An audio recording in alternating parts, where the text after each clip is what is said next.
மகர ராசி அன்பர்களே, எதிலும் அவசரமில்லாமல் செயல்பட வேண்டிய நாள். உறவினர்களுடன் வீண் மனஸ்தாபம் ஏற்படக்கூடும் என்பதால் பொறுமையை கடைபிடிக்கவும். பிள்ளைகளால் சில பிரச்சனைகள் ஏற்படும். எதிர்பாராத செலவுகளால் கையிருப்பு கரையும். சகோதரர்களுடன் கருத்து வேறுபாடு ஏற்படக்கூடும் என்பதால் பொறுமை அவசியம். வியாபாரத்தில் விற்பனை சுமாராகத்தான் இருக்கும். ராசிக்குள் சந்திரன் இருப்பதால் அனாவசிய பேச்சை தவிர்ப்பது நல்லது. குடும்பத்தில் உள்ளவர்கள் யாரும் தன்னை புரிந்து கொள்ளவில்லை என ஆதங்கப்படுவீர்கள். வியாபாரத்தில் வாடிக்கையாளர்களை கவரும்படி சலுகைகளை அறிவிப்பீர்கள். உத்தியோகத்தில் ரகசியங்களை வெளியிட வேண்டாம். வளைந்து கொடுக்க வேண்டிய நாள். ஆயிலான காரமான உணவை தவிர்த்திடுங்கள்.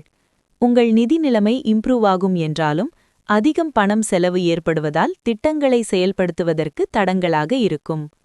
உறவினர்கள் வருகை நீங்கள் நினைத்ததை விட நல்லதாக இருக்கும். இன்று காதல் மனநிலையில் இருப்பீர்கள். நிறைய வாய்ப்புகள் வரும். அலுவலகத்தில் இதுவரை நீங்கள் யாருடன் பேச வேண்டும் என முயற்சி செய்தீர்களோ அவரிடம் பேசும் நல்ல வாய்ப்பு இன்று கிடைக்கும். இன்று வீட்டில் எந்த விருந்து காரணமாக உங்கள் பொன்னான நேரத்தை வீணடிக்க முடியும். இந்த நாள் உங்கள் திருமண வாழ்வில் சிறந்த இனிமையான நாளாக அமையும். உத்திராடம் 2, 3, 4 மகிழ்ச்சி அதிகரிக்கும் நாள். மனக்குழப்பம் விலகும்.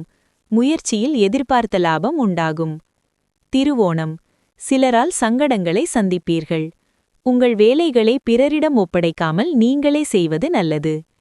அவிட்டம் 1, 2 கையில் எடுத்த வேலையில் கவனம் செலுத்துவது அவசியம். நேற்றைய முயற்சி இன்று லாபம் தரும். வாகன பயணத்தில் எச்சரிக்கை அவசியம்.